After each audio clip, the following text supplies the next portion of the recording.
Assalamualaikum warahmatullahi wabarakatuh. Innalhamdulillah, segala puji bagi Allah Azza wa Jalla yang telah memberikan kita nikmat iman, nikmat rezeki, yang mana alhamdulillah kita masih dapat mengikuti pelajaran sejarah kebudayaan Islam, yang khususnya adalah yang sekarang duduk di kelas 9, ya. Dan ini adalah nikmat yang Allah berikan kepada kita. Allahumma salli wa sallim, semoga salawat tetap tercurah limpahkan kepada Nabi kita Nabi Muhammad sallallahu alaihi wasallam, dan semoga salawat tetap bersambung kepada keluarga beliau, kepada para sahabat, kepada para tabi'in yang mana telah rela mengorbankan harta, jiwa dan raga agar agama Islam sampai kepada saat kita ini. Amma ba'du. Ya, anak-anakku khususnya kelas 9 SMP IT Amsar, ya, untuk kita melanjutkan kajian sejarah kebudayaan Islam, tentunya sejarah kebudayaan Islam yang ada di Indonesia. Ya, kita bisa lihat di layar kalian semua ada seni budaya lokal dan tradisi Islam Indonesia.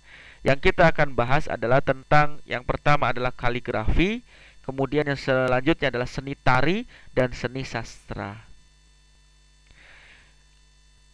Ya, kita lanjut ya. Kemarin kita membahas tentang perkara masjid. Sekarang kita akan berbicara peninggalan-peninggalan kaligrafi yang menjadi bukti bahwa adanya jejak Wali Songo yang sebagai penyebar agama Islam di Indonesia tentunya. Ya, kaligrafi menurut Sirajuddin adalah bagian seni menulis dalam istilah Arab disebut khat, artinya tulisan yang indah. Ini istilah dari kaligrafi, ya, kaligrafi atau disebut khat juga. Kemudian seni kaligrafi digunakan oleh Wali Songo untuk berdakwah di Indonesia, karena pada masa sebelumnya itu Hindu-Buddha sangat kental sekali dengan seni tulisannya pada makam dan tempat ibadah lainnya. Artinya kultur pada saat itu, apa ya istilahnya, mereka itu menyukai tentang seni. Tentunya seni mereka itu dituliskan di tembok-tembok tempat ibadah dan makam tentunya. Nah, dengan demikian, agar menjadi perhatian masyarakat Indonesia, Wali Songo pun merubah yang tadinya tradisi Hindu-Buddha menjadi tradisi Islami. Ini memang sejarah yang pernah kita dapati ketika Wali Songo berdakwah di Indonesia. Saat Islam masuk, tradisi ukir di dinding makam ya diganti dengan tulisan Arab, ya, yang sedang kita bahas, yaitu dengan kaligrafi agar mudah diterima masyarakat ya pada masa itu. Bentuk dari tulisan Arab itu apa aja sih ya? Yang pertama yang disebut kufi. Ya, lihat ya, itu ada kufi di sini. Ini jadi tulisannya itu ya Allah, ya Bismillahirrahmanirrahim, tetapi tidak ada harokat. Ini bentuk tulisan Arab yang masuknya kepada kufi. Kemudian ada yang disebut sulus. Ya, sulus mungkin ini sering kita lihat ya di kaligrafi. Dan ini adalah naskhi. Ya, naskhi ini ya apa adanya seperti ini. Jadi ini ada bentuk dari tulisan Arab, ada kufi, ada sulus, ada naskhi. Oke ya. Bisa dilihat semua sudah? Oke, kalau sudah kita lanjut. Dan media-media yang digunakan dahulu itu ada beberapa media yang untuk dituliskan tulisan Arab itu. Yang pertama di atas kertas, ya, tentunya ini sudah tahu lah ya. Itu bisa lihat ya. Jadi ketika kertas dituliskan tulisan Arab. Kemudian di kain. Nah, ini biasanya juga di batik ya, itu juga bisa dibikin ya. Itu lihat, bisa dilihat di gambarnya ada kainnya. Kemudian ada kancas. Kancas itu bentuknya seperti kayu, kalau nggak salah seperti itu, dan ditulisi bisa dihiasi. Ya, itu bisa dilihat di situ ya. Nah, ini ada tulisan kaligrafinya Allah dan Muhammad, kemudian bulan, dan dihiasi oleh pepohonan. Nah, kemudian ini contoh dari ditulisnya di atas kaca. Nah, ini ada apa ya, keahlian khusus ya ketika ingin menulis kaligrafi di atas kaca. Ya, masya Allah, indah sekali. Kemudian bukti adanya peninggalan Wali Songo yang tadi kita sampaikan itu ada beberapa ya. Ada pertama di makam Fatimah binti Maimun, Leranan Gresik. Nah, itu bisa dilihat ya, diukir yang tadinya ada bunga ya, ternyata di situ ada diselipin dengan Bismillahirrahmanirrahim. Ini di makam Fatimah binti Maimun, Lerenan Gresik. Kemudian yang selanjutnya ada di Maulana Malik Ibrahim di Gresik juga. Nah, ini bentuk makom atau batu nisannya. Ini banyak tulisan-tulisan Arab. Nah, ini bukti Wali Songo merubah yang tadinya kebiasaan Hindu Buddha menjadi Islami. Kemudian ada makam Sultan Nahrisiyah atau di Pasai, yaitu di Aceh Utara. Contohnya seperti ini. Ya, bisa dilihat. Ya, ini ada bentuknya. Ini juga sama, nggak beda jauh kayak tadi ya. Jadi ada tulisan Arabnya. Kemudian ada makam Tuhar Amiswiri, Amisuri ya di Barus. Itu juga sama seperti ini. Ya, ada tulisan-tulisan Arabnya, ini bisa dilihat. Ya, cukup ya. Kemudian ada Sultan Al-Malik As-Saleh di Aceh Utara. Ini batu nisannya juga seperti ini. Kemudian ada makam Sultan Al-Malik Az-Zahir di Pasai. Nah, ini juga dilihat ya di layar teman-teman semua. Ini ada tulisan-tulisan Arab. Ya, seperti itu. Kemudian ada aksara lontara di Goa Talo. Nah, ini juga aksara-aksara yang terbiasa Hindu Buddha pun mengukir di Goa, tetapi pada zaman Wali Songo pun berubah, yang tadinya mengukir tentang Hindu Buddha menjadi Muslim. Nah, gambarnya menjadi seperti ini. Aksara lontara itu seperti ini. Ya, ini tentunya adalah apa, angka-angka Arab. Ya, kemudian ada Jawa kuno di Troloyo. Nah, ini seperti ini. Jadi ini ada ayat Al-Qur'annya, kaligrafinya berbentuk kupu-kupu. Kemudian di sini ada tulisan Jawa. Jadi ini perpaduan antara tradisional dengan Islam. Kemudian di peninggalan Wali Songo di masjid-masjid, makanya ada beberapa masjid yang memang ditulisi oleh kaligrafi. Salah satunya ini ya, kalau kufi ini biasanya di masjid juga ada yang seperti ini kan. Dan ada yang dua itu sulus. Ya, ini sudah juga tadi kita sampaikan. Jadi biasanya ini ada di tiang-tiang atau di atap-atap. Tinggal terkadang sesuai dengan pesanan DKM-nya. Mau kufi atau sulus. Ya, itu tadi semua adalah contoh-contoh dari peninggalan Wali Songo sehingga banyak kaligrafi-kaligrafi yang bisa kita temui pada saat ini. Nah, sekarang kita masuk ke dalam seni tari, ya, tari Saman. Ya, tarian ini disebut tari Saman dikarenakan dikembangkan oleh Syekh Saman. Ya, yang tarian ini dipertunjukkan untuk Maulid Nabi Shallallahu Alaihi Wasallam, upacara kenegaraan dan kunjungan tamu negara. Salah satu apa, tari Saman itu bisa kita tonton bersama ya, silakan seperti ini. Ini contoh saja supaya kita mengetahuinya. Oke, silakan.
Ya, itu salah satu tari saman yang cukup kita sedikit mengetahui. Kemudian ini ada tari zapin, bisa dilihat, dan ini biasa dipakai oleh lagu-lagu Melayu dan bisa dikenal sampai sekarang. Ya, karena ini tarian ini dibawa oleh pedagang dari Yaman dengan syair khas Islami yang dikenal sampai sekarang ya. Ada ya sampai sekarang dan mungkin sedikit kita akan menontonnya, silakan.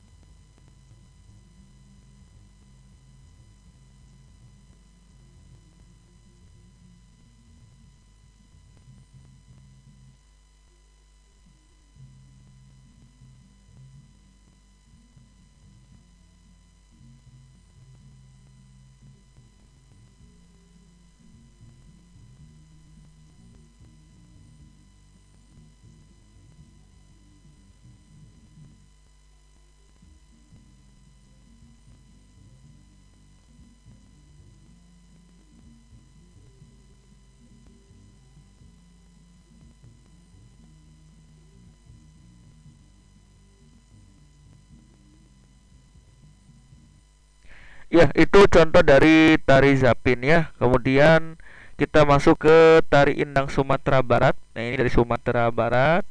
Ini juga tarian dibawa karena adanya tarian ini dibawa dikarenakan perkawinan antara Minangkabau dengan peradaban Islam abad ke-14 dan syairnya tentang sholawat kepada Nabi kita Nabi Muhammad Sallallahu Alaihi Wasallam. Ya, kita tonton sebentar.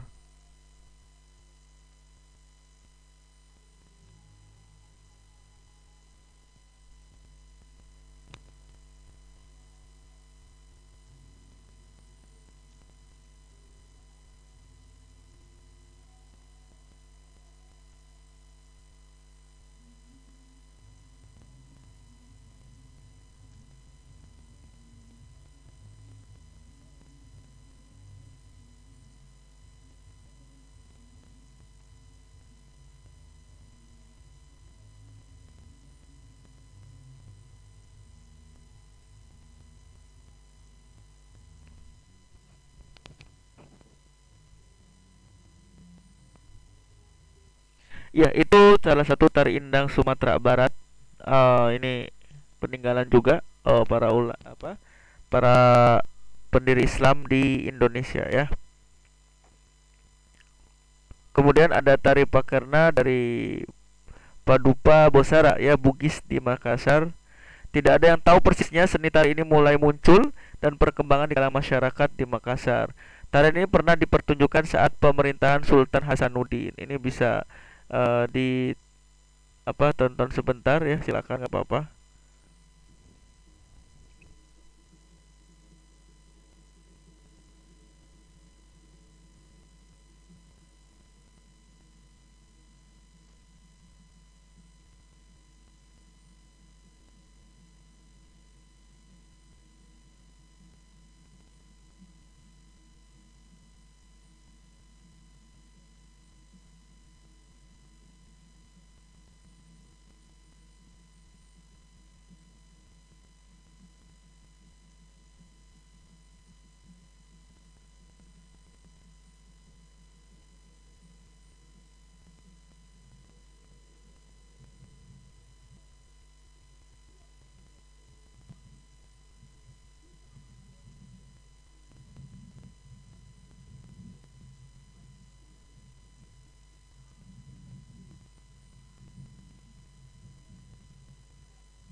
Ya, itu salah satu tarian ya, untuk pengetahuan kita, wawasan kita. Tapi untuk itu perlu kita garis bawahi, walaupun di dalam pemahaman kita ya bahwasanya memang untuk musik dan tari ini memang menjadi perdebatan panjang. Tapi yang jelas saya hanya memperlihatkan sedikit tarian-tarian yang ada daerah. Namun ingat, selama budaya itu memang tidak bertentangan dengan Al-Quran dan Sunnah, itu bisa kita terima ya. Tapi kalau misalkan bertentangan dengan Al-Quran dan Sunnah, yaitu tidak perlu kita ikuti, dan kita hanya sekedar mengetahui saja. Selanjutnya ada di seni sastra, ya tentunya dalam seni sastra ini lebih kepada sastra Arab yang dirubah menjadi bahasa Melayu. Jadi ini menjadi terjemahan ya, yang tadinya tulisan Arab menjadi bahasa Melayu atau bahasa Indonesia ya. Yaitu awal pada abad ke-14 sampai 20 Masehi. Yang pertama kita akan coba lihat ya Hikayat Iskandar Zulkarnain. Nah, ini bisa dilihat. Ini dari Arab ya, tapi bisa dirubah artinya menjadi bahasa Melayu. Ini saya juga hanya bersumber ya, kita lihat ini bahasa-bahasa Arab, tapi ini Hikayat Iskandar Zulkarnain. Kemudian Hikayat Amir Hamzah. Nah, ini juga bisa dilihat ya. Jadi menjadi bahasa Melayu. Ini biasanya juga bisa kita baca ya. Jikalau memang bahasa Melayu itu bisa kita pahami. Biasanya ada perubahan dari tulisan Arab, tapi sebenarnya itu adalah tulisan Indonesia. Kemudian Hikayat Muhammad Al-Hanifah, ya ini seperti ini hikayatnya. Oke ya, bisa dilihat. Kemudian ada Hikayat Para Nabi, ini sudah sering kita lihat ya di kitab-kitab gundul yang biasa kita temui di dalam pondok-pondok. Itu biasanya seperti ini, bercerita ya tentunya tentang Nabi kita, baik dari Nabi Adam sampai Nabi Muhammad Sallallahu Alaihi Wasallam, tapi bentuknya dalam bahasa Melayu atau bahasa Indonesia yang dirubah dari tadinya bahasa Arab menjadi bahasa Melayu. Iya, mungkin itu saja ya dari kayak pelajaran kita SKI pada hari ini. Ya semoga kita menambah wawasan Islam. Ternyata Wali Songo itu luar biasa ya. Walaupun memang banyak pertentangan, yaitu masalah kaligrafi. Ya kan, ada beberapa yang tidak memperbolehkan karena dengan adanya kaligrafi ini adalah salah satu penghinaan. Itu ada yang berpendapat seperti itu. Tapi ya kita ketahui bahwa Wali Songo melakukan itu adalah sarana penyebaran agama Islam, agar agama Islam itu bisa diterima di masyarakat sampai sekarang. Yang benar datangnya dari Allah, yang salah datangnya dari saya pribadi. Ya mohon maaf apabila banyak kekurangan termasuk suaranya. Ya mudah-mudahan anak-anakku bisa mengikuti kajian ini, yaitu tentang sejarah kebudayaan Islam di Indonesia. Dan silakan setelah ini bisa kalian isi soal ya di Google Form. Ya semoga kita tetap bisa menambah keilmuan kita, dan semoga Allah berkahi kita semua. Al-Fatihah. A'udzubillahi minasyaitonir rajim. Bismillahirrahmanirrahim. Alhamdulillahirabbil alamin arrahmanirrahim maliki yaumiddin. Iyyaka na'budu wa iyyaka nasta'in ihdinas siratal mustaqim siratal ladzina an'amta 'alaihim ghairil maghdubi 'alaihim waladdallin. Ya, mungkin cukup itu saja yang dapat saya sampaikan. Kita tutup dengan doa kafaratul majlis. Subhanakallahumma wa bihamdika asyhadu an la ilaha illa anta astaghfiruka wa atubu ilaik. Assalamualaikum warahmatullahi wabarakatuh.